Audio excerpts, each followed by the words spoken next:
Père Bernard Mette, vous êtes prêtre du diocèse d'Aix-en-Provence, professeur au séminaire et aussi à l'Institut catholique de la Méditerranée. Vous avez été membre du service national de la pastorale sacramentelle et liturgique et je crois que vous y travaillez encore, plus ponctuellement. Alors, pastorale. La pastorale, c'est un art qui vise à nous aider à vivre en chrétiens, les uns et les autres ensemble. Et aujourd'hui, nous allons vous interroger sur les sacrements, la pastorale sacramentelle. Oui. Alors, les sacrements sont incontournables pour la vie d'un chrétien. Mais qu'est-ce que vraiment un sacrement? Et on parle aussi de vie sacramentelle. Qu'est-ce que cela veut dire? Pouvez-vous nous éclairer? Oui, le mot sacrement est un mot finalement bien connu, au moins dans le monde chrétien, en tout cas catholique. Et bien sûr, quand on prononce le mot sacrement, on pense tout de suite aux 7 sacrements, c'est-à-dire le baptême, la confirmation, l'Eucharistie, la réconciliation, l'onction des malades, l'ordination et le mariage. Donc tout de suite, dès que l'on parle de sacrement, de fait, on fixe sur ces 7 signes, on va le dire comme ça, pour l'instant, qui donnent la grâce. Il y avait cette ancienne définition, enfin qui est toujours bien sûr valable, le sacrement c'est le signe visible de la grâce invisible. Mais cela fait finalement un peu trop, très certainement, comme ça, catégorique et définition, en sachant que il faut d'abord peut-être s'arrêter au mot lui-même sacrement, qui à l'origine est un mot latin qui a été employé par un homme du IIIe siècle, Tertullien, pour essayer de traduire en latin, problème toujours de traduction, un mot grec qui est le mot mystère, mysterium. Et on peut dire que c'est une tentative de traduire un mot qui recoupait beaucoup plus large que ce qui est devenu simplement les 7 sacrements dans le monde catholique. Tertullien, quand il emploie ce mot sacrement, c'est un fils de soldat romain, et donc il tente de trouver par rapport à ce qu'il connaît le mot qui serait le plus audible et compréhensible dans le monde latin. Et ce mot fait référence au mot serment. Et donc c'est le serment que le soldat fait au niveau de l'armée, on peut le dire comme ça, et du coup ça induisait aussi dans le système juridique une réalité qui est vouée à une institution. Autrement dit, quelque chose qui est détaché d'eux pour être intégré à, donc qui est voué à une réalité. Le soldat à la Légion, un prêt, un serment dans un système juridique qui est une sorte de caution. Et donc, ce qui ressort de ce mot sacrement finalement dans le monde latin, c'est l'idée d'engagement. Pourquoi ? Parce qu'on avait conscience, pour celui qui acceptait de vivre l'initiation chrétienne, ce qui a donné 3 de nos sacrements, baptême, confirmation et Eucharistie, c'était l'idée que la personne s'engageait. Alors on voit, c'est à demeurer assez longtemps, tout ce qu'il faut de l'acte de la personne pour aller se vouer à.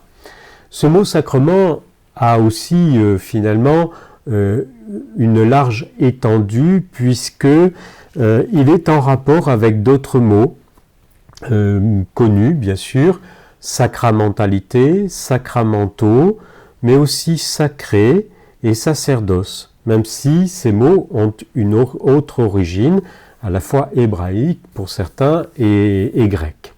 Mais ça ne rend peut-être pas compte, hélas, ce seul mot sacrement, de cette réalité mystère qui, dans la révélation chrétienne, c'est le mot mystère qu'ont toujours les orientaux, qu'ils utilisent aussi pour ce qu'on appelle les sacrements, mais qui désignent tout l'ensemble des événements que Dieu propose à l'homme de vivre. Autrement dit, de l'acte de la création jusqu'au retour dans la gloire de Dieu, en passant, j'allais dire, par toutes les alliances de l'histoire du salut, comme l'acte de révélation suprême qu'est le Christ lui-même, et donc tous ces gestes sont des événements, en grec des kairoi, c'est-à-dire l'événement d'une rencontre, la rencontre de Dieu avec un homme ou avec des hommes. Oui, alors, du coup, on voit quand même une différence entre le sacrement qui partait finalement d'un engagement de l'homme, oui, et ce mot mystère qui nous ouvre plutôt à un engagement de Dieu. Exactement. C'est-à-dire que revenir au mot a cela d'intéressant qu'on voit bien ce que Tertullien voulait souligner et qui a fait Florès, peut-être parfois un peu trop, en pensant que le sacrement venait de nous. Et oublier, justement, comme vous le dites si bien, que c'est d'abord un don de Dieu et que du coup, ce n'est dans le sacrement, c'est peut-être pas tant l'homme d'abord qui fait le premier pas, que Dieu qui s'engage, qui se voue à, qui se lie à notre humanité, qui lui propose les éléments mêmes de la rencontre, d'une rencontre heureuse d'ailleurs, hein, d'une rencontre, c'est ce que l'on va appeler d'ailleurs l'alliance. Hein, et c'est pour cette raison qu'on va trouver dans la prière de l'Église, on dit souvent cet adage lex orandi, lex credendi, c'est-à-dire la règle de la prière, c'est la règle de la foi, notamment dans la 5e préface de Pâques, qui dit que dans le Christ et dans son mystère pascal, tous les sacrifices de l'ancienne alliance, toutes les alliances finalement conclues par Dieu dans l'histoire, trouvent leur achèvement dans cette action fondamentale de Dieu qui se donne par son Fils lorsqu'il livre sa vie sur la croix et qu'à la résurrection, ce don-là devient un don de vie, de grâce et de résurrection communiqué par l'Esprit Saint. Autrement dit, on voit bien que du coup, les sacrements induisent la manière dont Dieu veut de manière privilégiée se donner à l'homme. Alors c'est pour ça que l'on parle de vie sacramentelle en fait, et parce que ça vient vraiment toucher la vie au quotidien des hommes et des femmes. Oui, finalement, quand je disais tout à l'heure que on est sur le plan de la révélation, qu'est-ce que ça signifie? C'est que, en somme, la révélation, comme le dit si bien Dei Verbum, c'est le fait que Dieu prend plaisir à s'entretenir comme avec des amis, avec l'homme. Dieu prend plaisir à se révéler. Pourquoi Dieu se révèle-t-il? Eh bien, d'abord parce que il nous aime et qu'il veut un lien d'amour avec nous. Et du coup, la révélation, contrairement à ce que l'on pense souvent, ne consiste pas simplement à avoir un écrit qui nous parle de Dieu. La révélation, même pour la parole de Dieu est plus large que simplement la Bible qui contient par écrit une partie de cette révélation. Parce que la totalité de la révélation, le texte des Verbum nous le dit bien, c'est pas seulement par l'écrit, c'est d'abord par la parole, mais aussi par les gestes, donc par les événements. Ce qui signifie que quand, en somme, on parle de sacrements, ils vont être une action, l'acte de se révéler à Dieu, à une personne. Et finalement, on peut dire qu'ils sont une rencontre, ce qui signifie que, comme toute rencontre, ils sont là pour établir une conversation, un lien, puis finalement, très certainement, si ce lien s'approfondit, d'aller toujours plus loin dans une intimité de relation. Et Dieu va poser des actes d'alliance qui, au fur et à mesure, finalement, sont là pour que l'homme comprenne que Dieu est avec lui, que Dieu finalement veut marcher avec l'homme. On le voit bien lorsqu'il dit à Abraham « marche en ma présence ». Et je veux dire, avant finalement de parler de présence réelle dans l'Eucharistie, il faut comprendre qu'il n'aurait jamais pu y avoir de présence réelle s'il n'y avait pas eu cette réelle présence d'un Dieu qui avance dans la vie et dans l'histoire de l'homme, et qui demande à être accueilli par l'homme lui-même. Ce qui signifie que Dieu n'est pas une idée, il rencontre l'homme tel qu'il est, et il se présente à lui tel qu'il est. Amour parce que don, ou don parce qu'amour. Et du coup, quand quelqu'un se donne à une autre personne, eh bien ça induit un certain type de relation, ça peut et ça devrait influencer finalement sa vie, ce qu'il est et son histoire. Ce qui signifie que les sacrements, les 7 sacrements sont là pour marquer l'histoire d'une rencontre de 2 existences, de 2 vies. Et c'est bien pour cette raison que les sacrements fonctionneront toujours, j'allais dire, sur le terme de l'alliance. Or, qu'est-ce que c'est qu'une alliance ? Nous le savons bien, par exemple, quand un fiancé et une fiancée qui viennent de se donner l'un à l'autre par leurs paroles, je me donne à toi et pour t'aimer tout au long de ma vie, il va y avoir un signe qui est échangé, c'est le signe de l'alliance, que l'on va porter au doigt. Et c'est très intéressant parce qu'en somme, je ne me donne pas à moi-même l'alliance, c'est l'autre qui me donne l'alliance. C'est l'autre qui me donne du coup la réalité matérielle de cette parole qui pourrait peut-être s'envoler, mais dont, j'allais dire, l'alliance va venir signifier la réalité. Et c'est donc toujours à 2. Il n'y a pas de sacrement seul, il n'y a pas un seul engagement.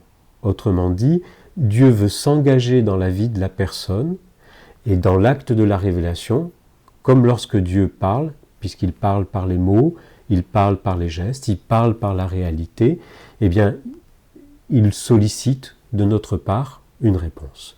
Le sacrement est donc bien de l'ordre de la vie, parce que ça permet à l'homme d'être créé libre pour répondre à l'alliance que Dieu nous propose. Donc c'est complètement lié à la vie quotidienne, une rencontre de Dieu avec chacun, mais alors, et c'est signifié par les sacrements. Mais alors pour les personnes pour qui c'est difficile de recevoir un sacrement, qu'est-ce qui se passe en réalité ?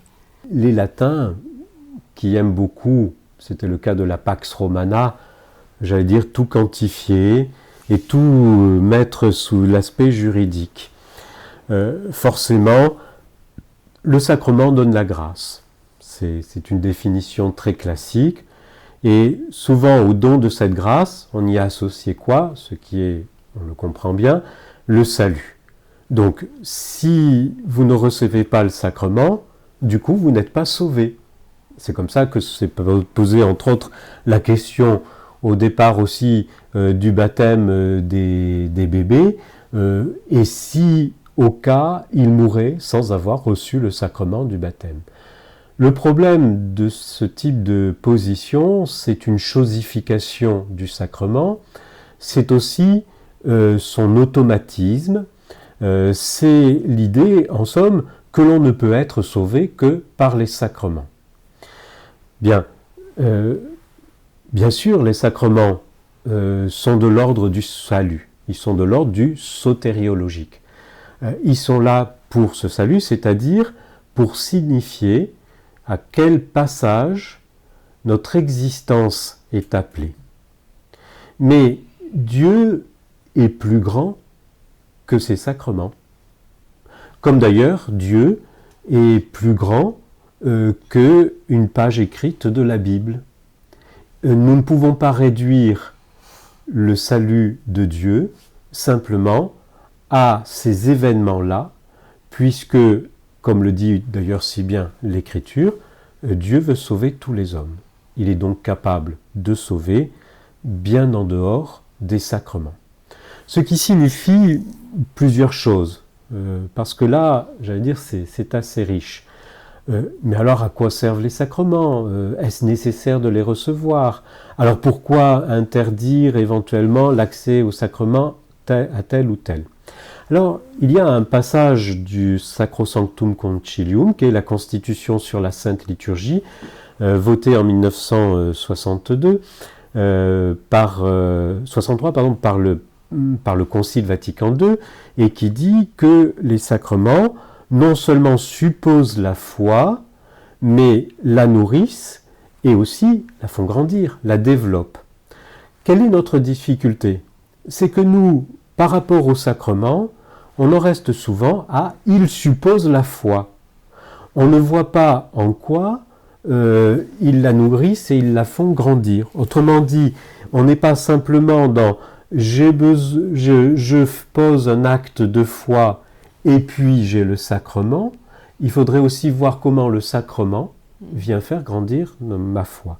Et donc on confond souvent d'attendre en pastoral, puisqu'on a posé la question à partir aussi du niveau pastoral, on confond souvent le fait qu'on attende des gens qu'ils nous disent la foi normée, pourrait-on dire, de l'Église, telle qu'on le récite dans les articles du Credo, avec pas simplement ce qu'il faut dire de la foi, mais comment déjà quelqu'un, sans le savoir, est dans le chemin de la foi des chrétiens. En latin, il y avait d'ailleurs une expression très, très intéressante qui dit, c'est pas avec deux mots latins qui jouent sur le que et sur le quoi, en le mettant en rapport avec le mot foi et le mot croire, c'est pas simplement ce qu'il faut croire, c'est comment ce que je crois est inscrit dans mon existence. Ce qui fait que le sacrement est beaucoup plus large que le simple rapport avoir la foi, recevoir un sacrement et ainsi avoir le salut. C'est bien sûr beaucoup plus large.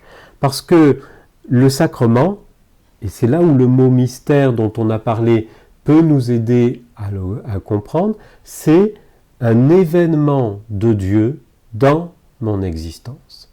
C'est l'événement, l'émergence de la vie de Dieu dans mon existence. Ce qui fait qu'un sacrement va s'articuler toujours sur ce qu'on pourrait appeler un mémorial. Qu'est-ce que c'est que le mémorial? Bien, pour ceux qui vont à la messe, tous les dimanches, on dit « il est grand, le mystère de la foi ». On pourrait dire d'ailleurs « il est grand, le sacrement de la foi ». Et qu'est-ce qu'on répond? Eh bien, nous proclamons ta mort, nous célébrons ta résurrection, nous attendons ta venue dans la gloire. Autrement dit, on voit bien ce qui est de l'ordre de ce qui s'est passé. Il est mort, il a donné sa vie. De ce qui est dans l'acte du présent, mais il est vivant, et il est vivant pour nous. Et de l'avenir et de l'espérance que tout cela ouvre, nous attendons sa venue dans la gloire. Donc il est grand le mystère de la foi, mais il est grand, j'allais dire, chaque sacrement que l'Église puise dans le trésor justement de sa foi, de ce que Dieu lui dit de faire. Vous ferez cela en mémoire de moi, c'est-à-dire dans ma mémoire. Et ce qui veut dire que le sacrement vient inscrire dans l'existence de la personne ce qu'il y a, si par exemple on prend le baptême, ce qu'il y a déjà de baptismal dans son existence. En quoi j'ai déjà connu la mort et en quoi j'ai déjà pu franchir dans ma vie quelque chose qui m'a mené à une vraie résurrection. Eh bien, de cet acte déjà passé, le sacrement vient le signifier. Et le sacrement est au présent, il vient donc me dire et me donner le fait que cela authentifie ce passage et vient me donner la grâce, c'est-à-dire l'Esprit Saint, pour reconnaître dans toute mon existence et dans toute celle des autres, tous les passages, toutes les Pâques à opérer de toute mort à la vie. Et ça, non seulement ça m'ouvre une grande espérance, mais une grande espérance à tout homme. Autrement dit, les sacrements, du coup, permettent d'ouvrir le chemin en même temps que de le donner. Et du coup, d'entrer dans cette dynamique. Parce que le sacrement, finalement, n'est pas d'abord une chose et n'est pas d'abord une idée. Qui a dit « je suis le chemin », c'est le Christ. Le sacrement donne la vie. Qui a dit « je suis la vie », c'est le Christ. Le sacrement est de l'ordre de la vérité parce qu'il est de l'ordre du don que Dieu fait de sa propre vie à l'homme. Qui a dit « je suis la vérité », c'est le Christ. Autrement dit, les sacrements ne sont pas d'abord ou seulement des choses, ils sont d'abord une personne. Et c'est là, j'allais dire, où il faut repositionner toute la vie sacramentelle et tous nos sacrements, il faut les repositionner sur la personne même du Christ. Un théologien bien connu, déjà fort ancien, donc décédé, mais Kilbex, parle du Christ sacrement de salut. Autrement dit, le sacrement c'est quoi? On le voit bien, c'est un peu d'eau et une parole. Saint Paul dit, en parlant du baptême, c'est un bain d'eau qu'une parole accompagne. C'est du pain et du vin qu'une parole accompagne. C'est une imposition des mains qu'une parole accompagne. C'est donc bien visible, effectivement. Et qu'est-ce qu'il y a derrière cela? Eh bien, il y a le fait que nous sommes bien dans un acte de révélation. Qu'est-ce qu'a fait Dieu, puisqu'il nous aime tellement? C'est qu'il nous aime tellement qu'il est né en ce monde. Il a pris chair. Ce que l'on appelle, il est vrai Dieu et vrai homme. Et il a accepté, c'est Saint Paul qui nous le dira, il n'a pas fait l'harpagon, le radin avec sa divinité, mais il s'est anéanti jusqu'à donner sa vie sur la croix. Il est mort, il s'est complètement infiltré et donné totalement dans cette humanité pour nous faire aller vers Dieu.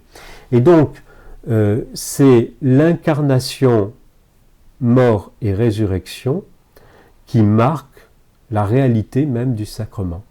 C'est pour ça qu'on va parler d'ailleurs des sacrements comme étant des gestes aussi continués et poursuivis du Christ. Autrement dit, comment finalement Dieu de manière privilégiée veut nous rencontrer. Eh bien, comme Jésus a voulu, Jésus, vrai Dieu, vrai homme, a voulu rencontrer les hommes.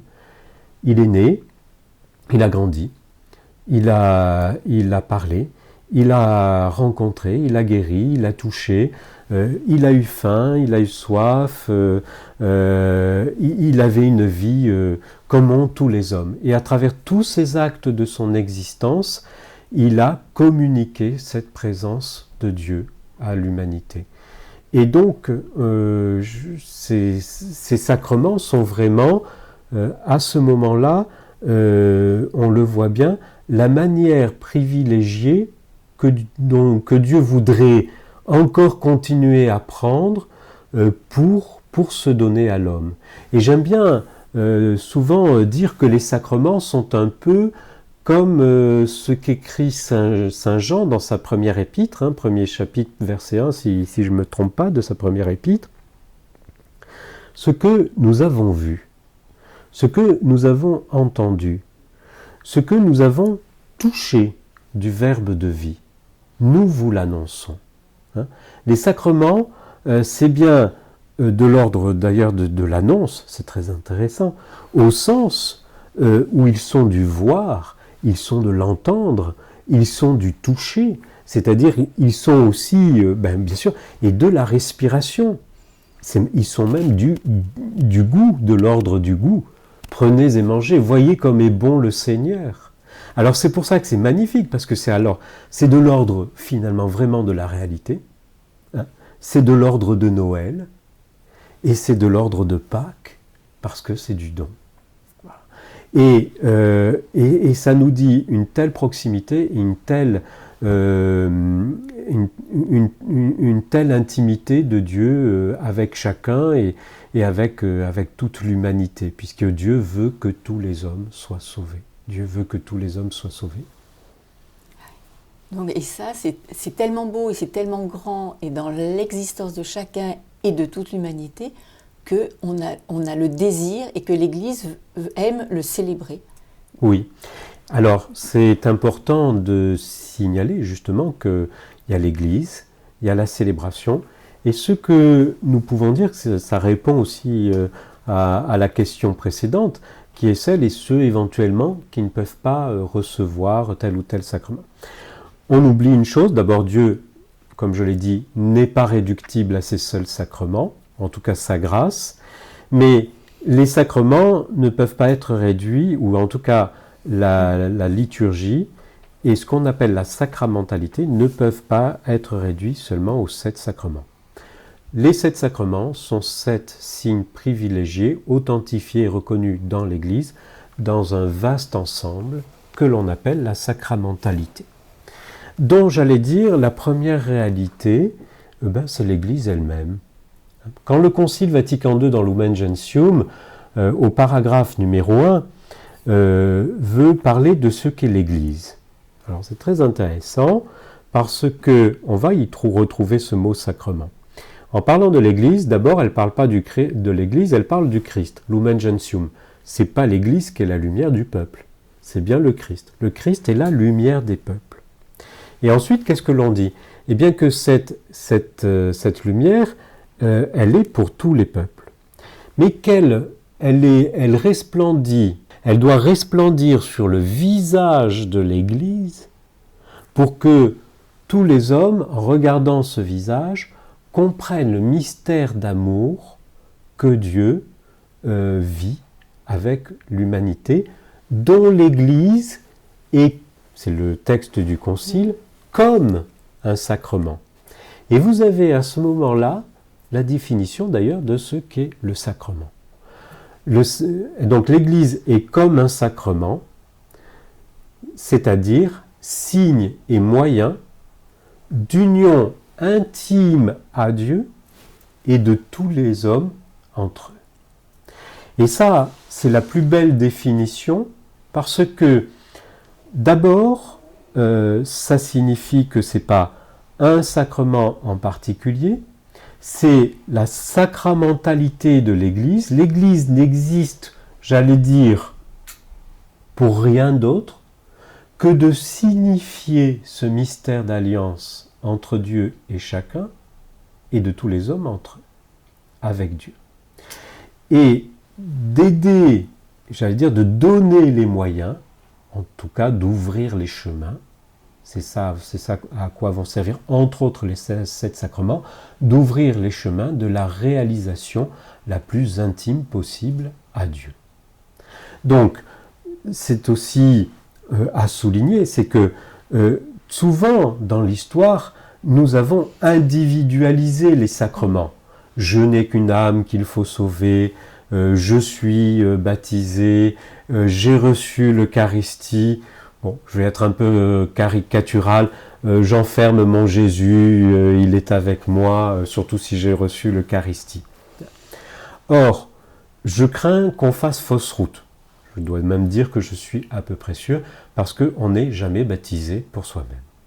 On ne reçoit jamais l'Eucharistie pour soi-même. Finalement, même si ça prend du temps pour le comprendre, c'est pour les autres que je suis baptisé. C'est pour les autres que je suis réconcilié. C'est pour les autres que je suis marié. C'est pour les autres que je suis eucharistié, que je reçois l'onction des malades, que je suis ordonné. C'est pas d'abord pour moi tout seul et pour faire mon salut. Parce que, comme le disait si bien d'ailleurs aussi Tertullien, on n'est pas chrétien tout seul. Et la grâce que Dieu me fait, c'est de devenir moi-même, j'allais dire, comme une sorte de sacrement pour mes frères. Autrement dit, je dois non seulement dans ma propre existence, si je prends le baptême, non seulement dans ma propre existence, le sacrement de baptême que j'ai reçu me donne la grâce de ne pas m'arrêter à la mort, mais d'accepter de la traverser pour aller vers la vie. Et elle me donne cette grâce de me donner, et c'est le propre du baptême, qui vérifie bien, c'est ce don intime que Dieu me fait de porter un autre regard sur mon existence en me donnant la grâce de le porter ce regard et d'avoir le courage, parce que c'est un don de l'Esprit Saint, chaque sacrement, de traverser cela. Et il me donne la deuxième chose inhérente et totale au sacrement, alors dans le sacrement de baptême on le voit bien, mais c'est vrai de l'Eucharistie et de tous les autres, de m'incorporer, de me donner un corps qu'on appelle l'Église, la communauté, le frère. Et donc, c'est pas simplement comment je passe, moi, de la mort à la vie, mais comment je passe, et je passe avec les autres, de toute mort à la vie. Et vous comprenez bien que le sacrement central que représente l'Eucharistie, j'allais dire, et c'est du corps exponentiel qui ne peut être absolument pas réduit simplement à un morceau de pain ou à une gorgée de vin, corps et sang du Christ, si je ne comprends pas qu'en même temps, je reçois la totalité de la corporéité du Christ, qui est non seulement son Église, qui est son corps, mais l'humanité dans laquelle il a accepté de naître, de vivre, de mourir et de ressusciter. Bien, mais écoutez, merci, on voit que c'est beaucoup plus grand que ce qu'on imagine. Ouais. Oui. Merci. Alors ce signifie pour peut-être simplement pourquoi 7 ? Parce que ça c'est une petite histoire. Ça veut dire que l'Église célèbre le salut de Dieu. C'est ce qu'on appelle la liturgie. Lith, ça vient du mot peuple en grec. Et puis urgie, c'est le mot action. Donc toujours voir les sacrements non pas comme des choses, mais des actions et des événements. Et la liturgie, c'est cette célébration, c'est-à-dire cette action de grâce à Dieu, où en lui présentant de l'eau, du pain, du vin, de l'huile, etc., nous demandons à Dieu que l'Esprit Saint vienne. C'est pour ça qu'il y a toujours un appel à l'Esprit Saint sur les sacrements, sur les choses ou les personnes, pour que, à travers telle et telle réalité, objectivement, de manière objective, l'Église a reconnu ce que Dieu faisait pour une personne à ce moment-là. Cela n'enlève pas que Dieu, dans la liturgie, n'a pas seulement 7 sacrements, elle a aussi des sacramentaux. Autrement dit, l'Église peut sans cesse puiser dans le trésor que Dieu lui a donné, c'est-à-dire du bien, pour en dire du bien, donner une bénédiction. Et on comprendra bien du coup que finalement, c'est d'une richesse incomparable que ces sacrements. Saint Bernard, par exemple, pensait qu'il y avait 33 sacrements, avant que l'Église en reconnaisse 7, pour dire que à travers ces 7 signes, parce que c'est le chiffre 7 est éminemment symbolique, il y a vraiment quelque chose de parfait qui se réalise.